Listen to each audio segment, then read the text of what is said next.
Dieu, lui, il a déjà fait son plan. Vous me suivez? Dieu, lui, il a déjà fait son plan.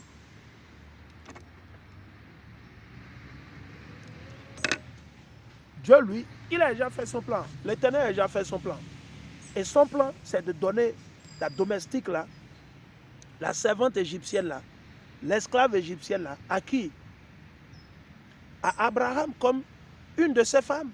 Vous voyez comment Dieu il opère. L'Éternel, il est fort, il est très puissant. Mais c'est ça que nous sommes en train de lire.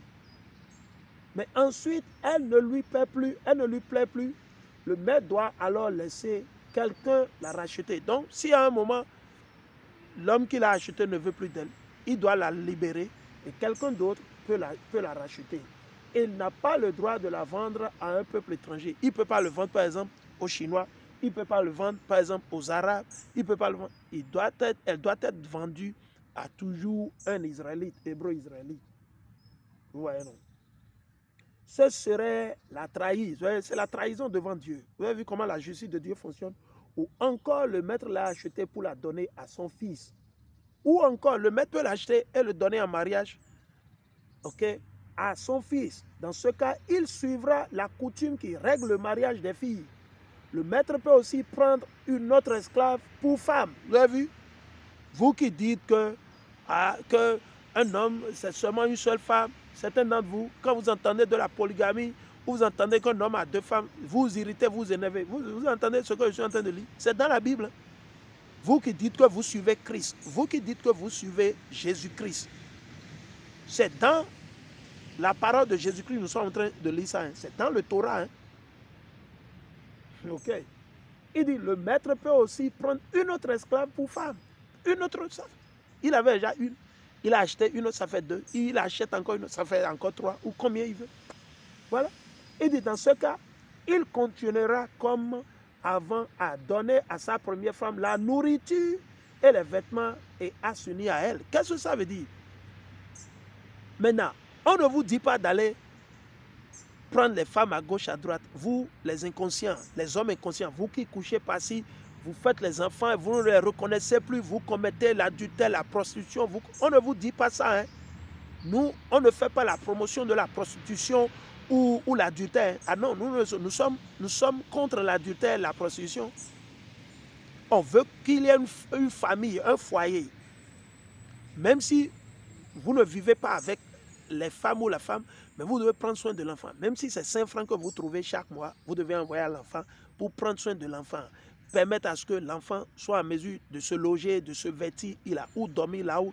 Si sa maman a besoin de quelque chose, vous devez la donner. Vous devez toujours montrer que vous avez la crainte de Dieu. Parce que si vous ne le faites pas, c'est un grand péché. Hein? Et je vais vous le lire. Je vais vous le lire. He that does not provide for his family is worse than an infidel. That's what the scripture says. C'est ce que l'écriture nous dit. Je vais vous le dire.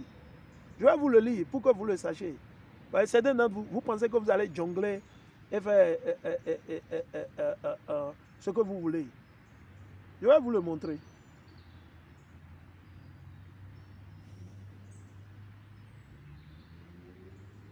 Je vais vous le montrer. Ok? Et c'est dans les lettres de Paul.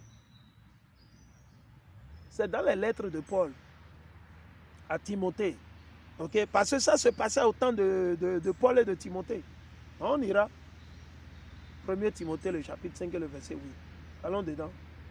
1 Timothée 5, 8. On ira lire ça avant que je ne revienne continuer. 1 Timothée, le chapitre 5 et le verset 8. On va le lire. 1 Timothée 5, 8. Ok? Parce que vous mentez, vous dites que les lois ont été abolies. Mais voilà Paul, l'apôtre sur lequel vous mentez. Vous dites que Paul est au-dessus de Pierre, Paul est au-dessus de l'Éternel, Paul est au-dessus de tout le monde. C'est Paul, il a tout changé, que les lois ont été... Écoutez ce que Paul dit, c'est pas moi. C'est pas moi. Ok?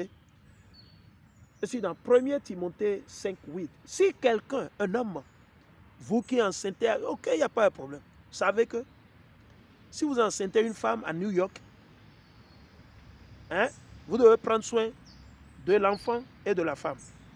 Ok? Nous, on ne cautionne pas le mal et l'injustice. Si vous allez encore enceinte ou coucher avec une femme à Chicago, Illinois, vous devez encore prendre soin de cette femme. Si vous donnez 10 francs à celle que vous avez enceinte et que c'est avec elle que vous vivez à New York, celle que vous avez enceinte à Chicago, Illinois, vous devez aussi lui donner combien? 10 francs. Ah ouais? Et ce n'est pas parce que vous avez trouvé une nouvelle vierge ou une femme que vous aimez, patati, que vous allez abandonner l'autre. Non. L'amour que vous avez pour l'autre doit toujours continuer. Ok? Si vous donnez 10 francs à l'autre, vous devez donner aussi 10 francs à l'autre. Vous ne pouvez pas diminuer l'argent de celle de votre première femme. Vous ne pouvez pas faire ça. Dieu a interdit. Donc, nous, on ne veut pas des hommes irresponsables. Nous voulons des hommes qui sont conscients, responsables, qui ont la crainte de Dieu. On ne veut pas les rebelles, les bandits. Non, on ne veut pas. Les dictateurs, les arnaqueurs, les faux, ceux qui sont dans le faux 24. Non, on ne veut pas ceux-là. Il dit, si quelqu'un ne s'occupe pas de sa famille, vous suivez, ding dong. Est-ce que vous êtes... Ça, c'est Paul. Hein?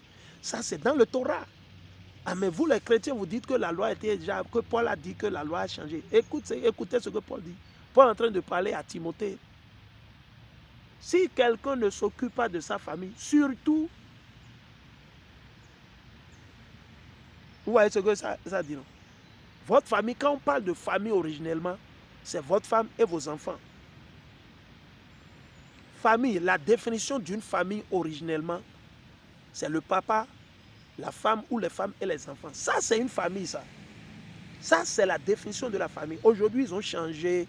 Ils vont vous dire, ouais, famille, il fait recours à tes parents, tout ça là. Non. La famille, quand on parle de votre famille, premièrement, c'est votre femme, vos enfants. Ça, c'est votre famille. Si vous êtes seul actuellement, c'est dit, vous êtes vous-même, votre famille. Quelque chose vous arrive, c'est arrivé à vous. Certes, vos parents viendront vous aider, les gens par-ci, par-là, ok, tranquille. Mais vous serez le premier à souffrir, à endurer seul. Vous me suivez? Donc, il faut avoir ça en tête. C'est important. Donc, il va continuer. Ce n'est pas seulement la famille, hein, on va encore. Il dit, surtout de ses parents les plus proches. Il a rejeté la foi. Il est plus mauvais qu'un incroyant. Vous imaginez, Dieu dit qu'il est plus mauvais qu'un incroyant. Je vais lire une autre version. Ça, c'est la Bible PDV. Allons, on va lire. Je vais lire, comment ils sont dit, une autre version. Je vais lire la version crampon. Je vais lire la version crampon. Vous avez vu? Il dit, la version crampon dit, 1 Timothée 5, oui. Or, si quelqu'un n'a pas soin des siens, de vos enfants, de vos femmes ou de votre femme et de vos parents, surtout de ceux de sa famille, vous avez vu? Surtout de ceux de sa famille. Qui sont les membres de votre famille? C'est votre femme, vos enfants, vos filles. C'est ça que je vous dis. Dans certaines Bibles, ils vont vous dire premièrement votre famille. Et après, ils mettent virgule les parents. Mais premièrement, c'est votre famille. Parce que vos parents, eux, ils ont déjà fait pour eux, n'est-ce pas? Ils ont déjà fait. Maintenant, si vous avez des enfants, qui va prendre soin de ces enfants normalement? Le commencer. Quand vous voyez une poule qui éclore ses œufs, vous voyez comment la poule prend soin de ses poussins.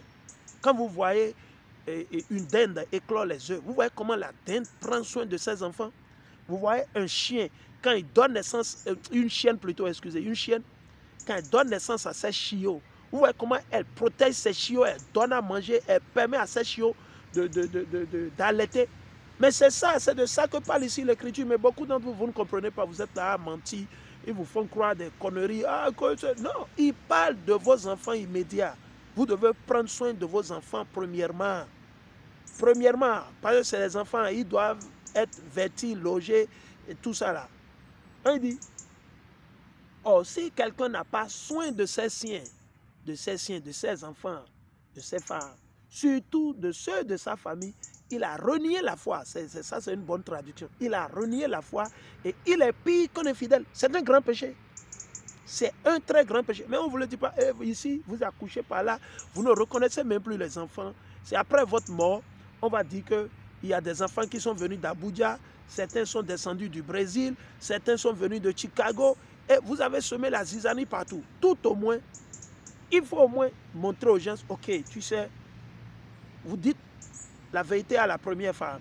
Peut-être vous avez une femme et une maîtresse. Ok, le problème ne se pose pas, mais vous devez prendre soin des deux.